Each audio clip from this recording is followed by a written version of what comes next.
تحیۃ الوضو کی نماز کب پڑھی جاتی ہے، کتنی رکعت پڑھی جاتی ہے، تحیۃ الوضو کی نماز پڑھنا کیا ہے، اس کا ثواب کتنا ہے، یہ ساری چیزیں میں آج اس کلپ میں کلیئر کرنے جا رہا ہوں۔ دھیان سے سنیے گا اور سمجھنے کی کوشش کیجیے گا۔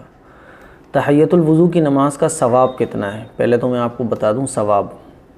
اس کا ثواب بہت زیادہ ہے۔ حدیث شریف میں آتا ہے، رسول اکرم صلی اللہ علیہ وسلم نے ارشاد فرمایا کہ جو شخص اچھی طرح وضو کرے، خوب ادب اور سنتوں کی رعایت کے ساتھ وضو کرے اور پھر اچھی طرح وضو کرنے کے بعد خوب اچھی طرح 2 یا 4 رکعات پڑھے، تو اس پر اللہ تعالیٰ جنت واجب کر دیتا ہے، یعنی ایسے شخص کے لیے ضروری ہے کہ یہ جنت میں داخل ہوگا۔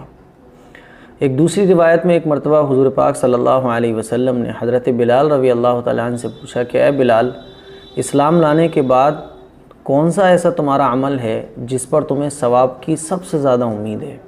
تو حضرت بلال رضی اللہ تعالیٰ عنہ نے کہا، یا رسول اللہ، مجھے اپنے اس عمل پر سب سے زیادہ ثواب کی امید ہے کہ جب بھی میں نے وضو کیا تو وضو کرنے کے بعد جتنا اللہ نے میرے مقدر میں رکھا میں نے نوافل پڑھے ہیں۔ حضور پاک صلی اللہ علیہ وسلم نے ارشاد فرمایا کہ میں نے جنت میں اپنے آگے تمہارے قدموں کی آواز سنی، تو میں نے پوچھا جبرائیل یہ کون ہے؟ تو جبرائیل علیہ السلام نے کہا کہ یہ بلال ہے۔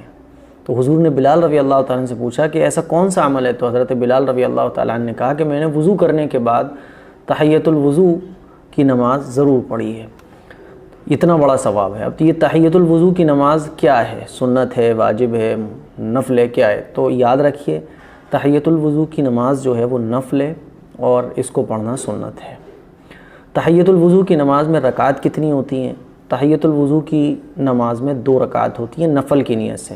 آپ نیت ایسے کریں گے، نیت کرتا ہوں میں 2 رکعت نماز تحیۃ الوضو واسطے اللہ تعالیٰ کے، منہ میرا کعبہ شریف کی طرف، اللہ اکبر۔ آپ نفل لگائیں یا نہ لگائیں کوئی دقت نہیں ہے۔ جب آپ نے کہا تحیۃ الوضو تو یہ خود بخود ہے ہی نفلی نماز۔ اب یہ ہے کہ اس کو خواتین پڑھ سکتی ہیں۔ تحیۃ الوضو کی نماز جس طرح سے مردوں کے لیے سنت ہے، اسی طرح سے عورتوں کے لیے بھی تحیۃ الوضو کی نماز پڑھنا یہ سنت ہے۔ تو تحیۃ الوضو کی نماز ہمیں پڑھنا چاہیے۔ تحیۃ الوضو کی نماز کیوں پڑھی جاتی ہے؟ ایک تو یہ کہ ثواب کے لیے، کیونکہ اس کا بہت زیادہ ثواب ہے۔ تحیۃ الوضو کی نماز جو ہے یہ وضو کے اکرام میں پڑھی جاتی ہے۔ ہم نے وضو کیا، اب وضو کرنے کے بعد ہم 2 رکعت نماز پڑھ لیں، یہ وضو کا اکرام یا حق کہہ لیں وہ ہے۔ اب جیسے ہمارے گھر کی خواتین ہیں، مرد حضرات ہیں، وضو کر رہے ہیں قرآن کی تلاوت کے لیے، تو سب سے پہلے 2 رکعت نفل نماز پڑھ لیں تحیۃ الوضو کی نیت سے۔ لیکن یہ اگر کوئی پڑھے تو ثواب ہے، نہ پڑھے تو اس میں کوئی گناہ بھی نہیں ہے۔ اور اسی طرح سے آپ کے پاس وقت کم ہے، اب 4 رکعت عصر کی سنتیں آپ کو پڑھ لی ہیں یا ظہر کی سنتیں پڑھ لی ہیں اور آپ نہیں پڑھنا چاہ رہے ہیں، تحیۃ الوضو دل نہیں کر رہا ہے، تو آپ اگر سنتوں میں بھی نیت کر لیں گے تو تحیۃ الوضو کی نماز کا ثواب آپ کو سنتوں میں بھی مل جائے گا۔ لیکن بہرحال الگ سے پڑھنا کا ثواب الگ ہے، اور سنتوں میں نیت اگر آپ کر لیں گے تو ایک ضمناً ثواب آپ کو مل جائے گا، لیکن الگ سے پڑھنے کا جو ثواب ہے وہ حاصل نہیں ہو پائے گا۔ تو یہ ہے تحیۃ الوضو کی نماز۔ خواتین کے لیے بھی سنت ہے، مردوں کے لیے بھی سنت ہے۔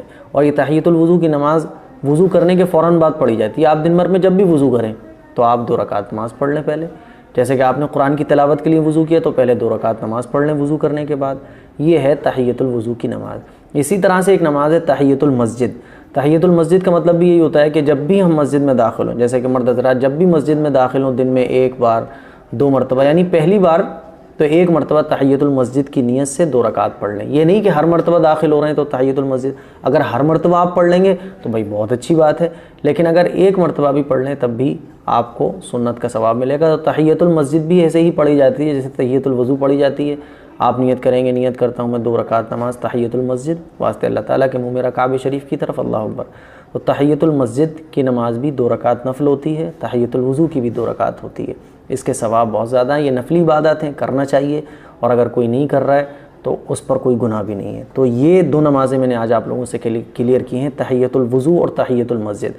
اب میں ساری نمازیں جو حضور پاک صلی اللہ علیہ وسلم سے ثابت ہیں، آج میں نے 2 نمازیں آپ کو بتائیں، اب انشاءاللہ روزانہ میں 1 کر کے نماز آپ کے سامنے کلیئر کروں گا، تاکہ اس وقت جو طرح کی نمازیں ہمارے یہاں مشہور ہو گئی ہیں کہ 27 رجب کی نماز الگ ہے، پھر جو ہے وہ لیلۃ القدر کی خاص نمازیں ہیں، اسی طرح سے ابھی عاشورہ 10 محرم کا دن گزرا ہے، اس دن کی نمازیں الگ ہیں۔